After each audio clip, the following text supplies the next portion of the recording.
Hello, welcome back to KO Math. Today I'm gonna share with you an integration technique that will let you find the following indefinite integrals.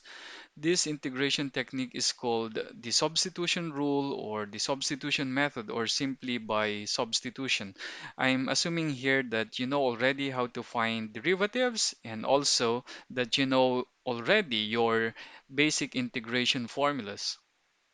Let us now show how to use the substitution technique in evaluating integrals. So suppose you're given this integral of f of x dx, and let's say that we cannot integrate this using basic integration formulas or other integration techniques like integration by parts, what else? By partial fractions and so on. But actually, you're going to learn this technique before other techniques of integration. So you may use this method. So by the name of this technique, by substitution. So you're going to do a substitution. So you're going to let u to be some function here, g of x, and this g of x is actually in your integrand. Okay, and then of course you have to replace all the x's here and all also this dx in terms of u. So you need to produce the du, and you can get that one by taking the differential of this. Differential of u is just equal to g prime of x times dx. This is actually like derivative of u with respect to x is equal to g prime of x, and think of the du and dx as separate entities. So multiply dx both sides, you'll get du equal to g prime of x dx. Now, after obtaining this new integral, which is now in terms of u, so this new integral can be evaluated using basic formulas, basic integration formulas, or other integration techniques. So if we can now evaluate this after the substitution, then we can already find an antiderivative of this h of u. So let's say this is capital H of u and then plus the arbitrary constant c. But since we're integrating with respect to x, of course the answer must be in terms of x. So just use this substitution equation u equal to g of x to write this h of u back to in terms of x, and we can write it down as function of x plus c, and this one is the value of this integral of f of x dx. There might be times that before you do the substitution here, you have to do algebraic manipulation or use trigonometric identities, okay, to make the method of integration obvious. And the most important thing when doing substitution is finding the appropriate u. So how do we find this u here from this integrand f of x? Usually the u is the expression inside a grouping symbol, the angle in a trigonometric function or inverse trigonometric function, the radicand if you have a radical, the denominator or the power of an exponential expression, etc. But actually, the substitution is usually obvious if you know your integration formulas. Because if you're thinking of like using the formula for a raised to u, du, integral of a raised to u du, then that means that the u must be the power of a. And if you're thinking of like using the formula for lnu, that is integral of 1 over u du, then that means that you have to let the denominator to be your u. Or if you want to use the let's say integral of cosecant u cotangent u du, then the u must be the angle of the trigonometric functions. Let us now use this substitution technique to evaluate some integrals. So let's consider this first integral, integral of x squared e raised to x cubed plus 1 dx. So there is no basic integration formula that will let us evaluate this one. So we may try substitution method here. So if we're going to use substitution method, okay, what must be the u in this case?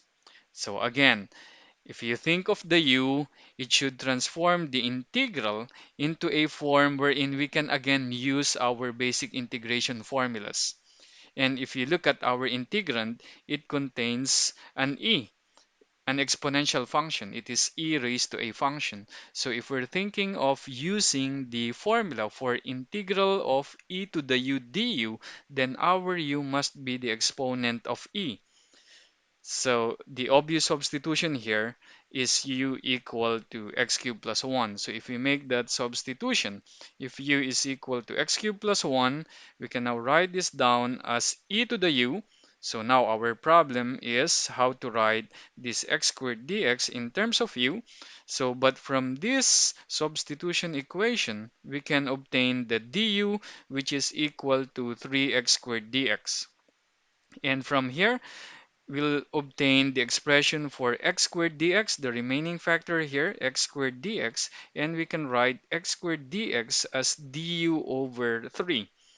So now we can easily evaluate this integral, so we may move the constant factor outside of the integral. So you have here 1/3 integral of e to the u du, and integral of e to the u du is e to the u, so we have 1/3 e to the u plus the arbitrary constant c. And of course, don't forget to write back the u in terms of x here because we're integrating with respect to x. So we have here 1/3 e to the u, which is x cubed plus 1, and then plus the arbitrary constant c. Now let's consider this integral of 5 plus ln of sine x all over tangent x dx.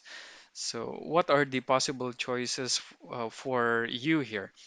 If you choose tangent x as your u, you won't be able to write the remaining factor in terms of u and du.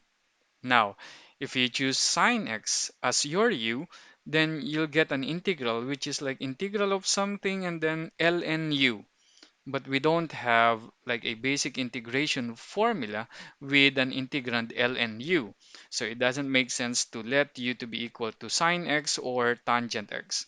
So other choices for u will be ln of sine x. Now, if this is our u, then our du will be equal to 1 over sine x times the derivative of sine x, which is cosine x. So the derivative of this one is actually cotangent x. And 1 over tangent x is cotangent x. So we'll be able to write 1 over tangent x in terms of du because 1 over tangent x dx will be our du. Now, it is okay to include the 5 with this one because if we let this entire numerator as our u, the derivative of the numerator is actually the derivative of this ln of sine x. So the best choice for u here is 5 plus ln of sine x.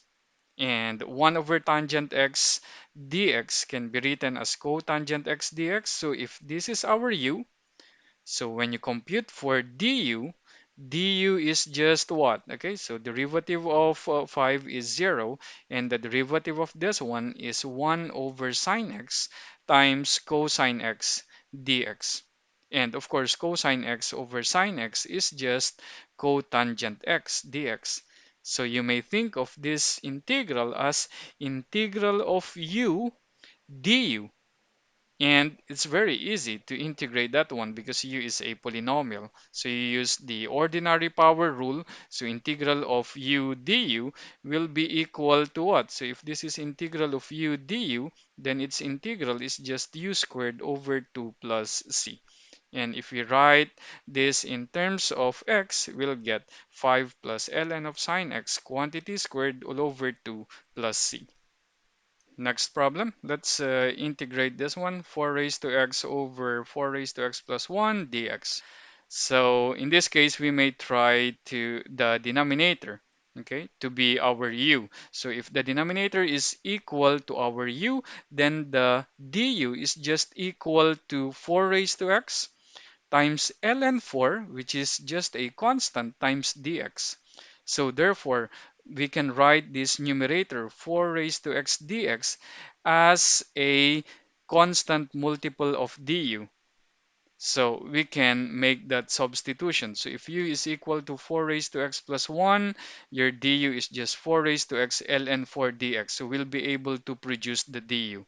Because keep in mind, when you do substitution, you should be able to transform this integral to an integral that what involves only u and du. So here we can write this down as 1 over u, and then this one du, we multiplied here 1 over ln 4 because in the original integral we don't have ln 4, but we need the ln 4 factor for our du. Okay, so now we can write our integral as integral of 1 over u du. And what is integral of 1 over u du? So this is like integral of 1 over ln 4 integral of 1 over u du. But integral of 1 over u du is just ln of absolute value of u. So this is 1 over ln 4 ln of absolute value of u plus c. Okay. So writing our u in terms of x, we'll get 1 over ln for ln of u, so that is 4 raised to x plus 1 plus c, and we can write it down as ln of 4 raised to x plus 1 without the absolute value because 4 raised to x is always positive, okay, all over ln 4 plus c. Next integral, so we have integral of cosine x over cube root of 1 plus sine x dx. So again here, we cannot let cosine x to be our u because we won't be able to produce the du because there is no factor sine x, okay, in the integrand. But here, if you have like a radical or something raised to a power, usually the expression inside is your u.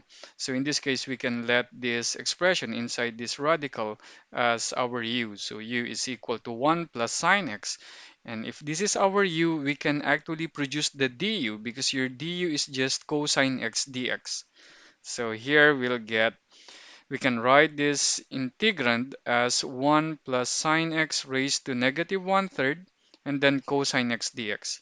Now, if we let this to be our u, 1 plus sine x as our u, this remaining factor is just our du. So this cosine x dx is our du. So therefore, this is just integral of u raised to negative 1/3 du. So using our power rule, so we add 1 to the power. So negative 1/3 plus 1 divided by the new power, which is equal to 2/3. So the final answer is 3/2 times 1 plus sine x raised to 2/3 plus c. Next integral. So here, if we let again this expression inside the radical 2 plus cotangent x as our u, the du will be negative cosecant squared x dx. But cosecant squared x is actually 1 over sine squared x.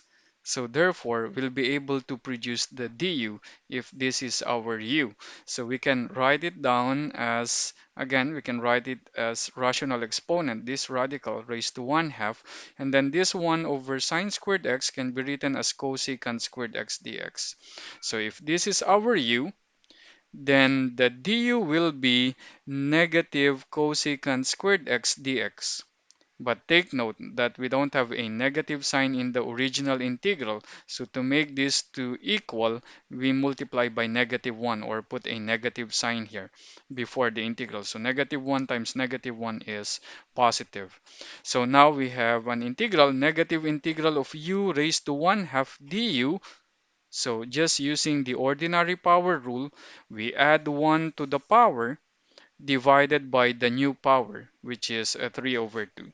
So our answer will be negative 2/3 times the quantity. This is 2 plus cotangent x raised to 3/2 plus c.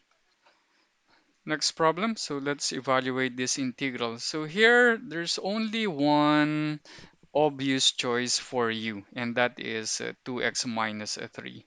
So if we use that as our u, we'll be able to write this down as if u is equal to 2x minus 3, du is equal to 2 dx. So we can write down the dx as du over 2. So this can be written as u raised to 10, and then dx is du over 2. Now, our problem is this x here. Since when we use substitution technique, we need to write everything in terms of u du. Now, is it possible to write this x in terms of u? Again, go back to your substitution equation. Here, we can solve x in terms of u. So it is possible to write this x in terms of u. And we can write it down as x equal to, again, you move the negative 3 to the left-hand side, you'll get u plus a 3 and divide both sides by 2, you'll get u plus a 3 all over 2. And we use the expression for x here. And now we can write this integrand as 1/4 u raised to 11 and then plus 3/4 u raised to 10. It's a polynomial, so it's very easy to integrate. So this is 1/4 times u raised to add 1 to the power divided by the new power plus copy the constant, add 1 to the power divided by the new power plus c. And then putting back u in terms of x, we'll get 1 over 48, this raised to 12 plus 3 over 44, 2x minus a 3 quantity raised to 11 plus c. Next integral, so we have this one. So again here, the obvious choice for u is this integrand, this radicand, x squared plus 4. And if we let this to be our u, we'll get here du, which is equal to 2x dx. So a factor x dx will produce du. So x dx will be du over 2. So dividing both sides by 2. But we can write this integral as integral of x squared times, you have here the x dx because this is the one that will produce the du. Okay, du over 2. And then all over this one. Okay. And the problem now is how do we write this x squared in terms of u, but that is possible from the substitution equation. So from this one, we can write x squared as u minus 4. So we can now write everything in terms of u du. So we'll get integral of u minus 4 all over u raised to 1/2 times du over 2. And we can write this integral as 1/2. U over u raised to 1/2 is u raised to 1/2, and then minus 4 over 2 is 2, and then u raised to negative 1/2. And then du, and just using ordinary power rule, we'll get 1/2 times add 1 to the power divided by the new power minus again 2u raised to add 1 to the power divided by the new power plus c. So we'll get here 1/3 x squared plus 4 quantity raised to 3/2 minus 4 times the quantity x squared plus 4 raised to 1/2 plus c. Now let us evaluate this integral. So 1 over 1 plus x squared tangent inverse x. So what are the possible choices for u here? We cannot let the entire denominator as our u because we cannot produce the du. Okay, so possible choices for you is this 1 plus x squared and then tangent inverse x. But if we let this to be our u, we won't be able again to produce the du if our u is equal to 1 plus x squared. But if your u is tangent inverse x, what is the derivative of tangent inverse x? It is actually 1 over 1 plus x squared. So in this case, we'll be able to produce the du because if this is our u, the du is just the 1 over 1 plus u squared times dx. So we'll get here, we can write the integral in this form, 1 over tangent inverse x times this one. And if this denominator is our u, then this factor here is just our du, right? If u is equal to tangent inverse x, this will be du. So integral of 1 over u du, it is just ln of absolute value of u plus c. So this is equal to ln of absolute value of tangent inverse x plus c. Now, what if we're given this integral? So integral of secant squared x over square root of 1 minus tangent squared x dx. If we let this radicand as our du will be negative 2 tangent x secant squared x dx. So we won't be able to produce the du because we don't have a factor tangent x here. So, but if you go back to the basic integration formulas, we have a formula integral of 1 over square root of 1 minus u squared du, and it is equal to sine inverse u. So therefore, a possible choice for u here is tangent x. And if we let that as our u is equal to tangent x, then du is just secant squared x dx. So we can write this one as integral of du over square root of 1 minus u squared. Using our basic integration formula, it is equal to sine inverse u or arcsine u plus c. So this is equal to sine inverse of tangent x plus c. Moving to our last problem, so let's evaluate integral of secant raised to 6 of x dx. So also sometimes we need to use trigonometric identities before doing some substitution in order to evaluate an integral. So here we may write this down as product of secant raised to 4 of x and then secant squared of x dx. And the idea here is that if you have a secant squared x dx, and if you can write the other factor as a polynomial in tangent x, and this is actually the technique also discussed in trigonometric substitution, then you'll be able to successfully evaluate the integral. But can we write this as a polynomial in tangent x? Yes, because we can write this as the square of secant squared x, and secant squared x is just 1 plus tangent squared x using our identity, trigonometric identity. So if we let u to be equal to tangent x, so our du is secant squared x dx. So by this substitution, we'll get 1 plus u squared quantity squared du. And this is equal to, we expand it first before evaluating the integral. So 1 plus 2u squared plus u raised to 4 du. And just using ordinary power rule, so you have here u plus 2/3 u raised to 3 plus 1 over 5 u raised to 5 plus c. And putting back u in terms of x, we'll get tangent x plus 2/3 tangent cube x plus 1 over 5 tangent raised to 5x plus c. Okay, that's everything for this lesson. If you like the tips that you learned in this video, please make sure to hit that like button below. I release new videos every week, so don't forget to subscribe to my channel if you haven't already. Again, this is Dennis of KO Math. Thanks for watching. Bye bye.